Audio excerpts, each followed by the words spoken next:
একটি শান্ত ছোট শহরে বাস করত একজন গরিব যুবক। তার নাম ছিল নাঈম।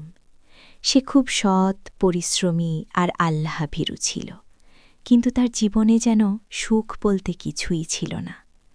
তার বাবা মারা গেছেন অনেক আগেই, মা অসুস্থ, আর সংসারের পুরো দায়িত্ব তার কাঁধে।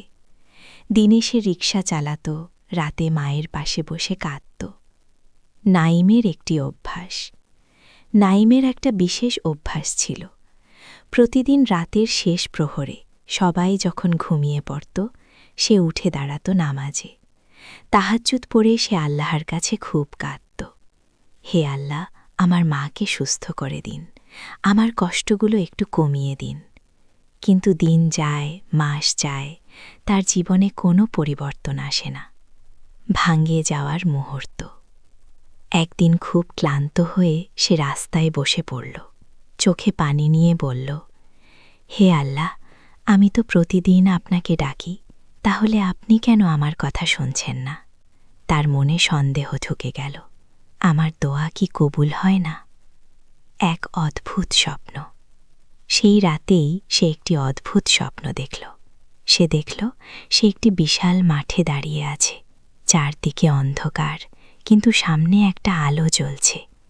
সে ধীরে ধীরে এগিয়ে গেল। হঠাৎ সে দেখতে পেল একজন বৃদ্ধ মানুষ দাঁড়িয়ে আছেন, মুখে নূরের আলো। বৃদ্ধ লোকটি তাকে বললেন, নাঈম, তুমি কেন হতাশ? নাঈম কাঁদতে কাঁদতে বলল, আমি এত দোয়া করি, কিন্তু কিছুই পাই না। বৃদ্ধ লোকটি মৃদু হাসলেন। তিনি হাত তুলে আকাশের দিকে ইশারা করলেন। হঠাৎ নাঈম দেখতে পেল তার দোয়াগুলো আকাশে জমা হচ্ছে। প্রতিটি দোয়া যেন আলো হয়ে জমে আছে। নাঈম অবাক হয়ে বলল, এগুলো কি? বৃদ্ধ লোকটি বললেন, এগুলো তোমার দোয়া। আল্লাহ এগুলো নষ্ট করেননি, তোমার জন্য জমা করে রেখেছেন। নাঈম কাঁদতে লাগল, তাহলে আমার জীবনে পরিবর্তন আসছে না কেন? দোয়ার ৩ রূপ। বৃদ্ধ লোকটি বললেন, আল্লাহ দোয়া ৩ ভাবে কবুল করেন। ১. যা তুমি চাও তা সরাসরি দিয়ে দেন। ২. তোমার কোনো বিপদ দূর করে দেন। ৩. অথবা আখিরাতের জন্য জমা করে রাখেন। তুমি যা ভাবছ তা না পেলেও তুমি যা পাচ্ছ তা অনেক বড় কিছু। জাগরণ। হঠাৎ নাঈমের ঘুম ভেঙে গেল। সে ঘামে ভিজে গেছে, কিন্তু তার মুখে এক অদ্ভুত শান্তি। সে বুঝতে পারল আল্লাহ কখনোই তার দোয়া ফিরিয়ে দেননি। ন্যাত জীবন শুরু। সেদিন থেকে নাঈমের দৃষ্টিভঙ্গি বদলে গেল। সে আগের মতোই দোয়া করত, কিন্তু আর অভিযোগ করত না। সে বিশ্বাস করত আল্লাহ যা করেন আমার ভালোর জন্যই করেন। দায়ন অলৌকিক পরিবর্তন।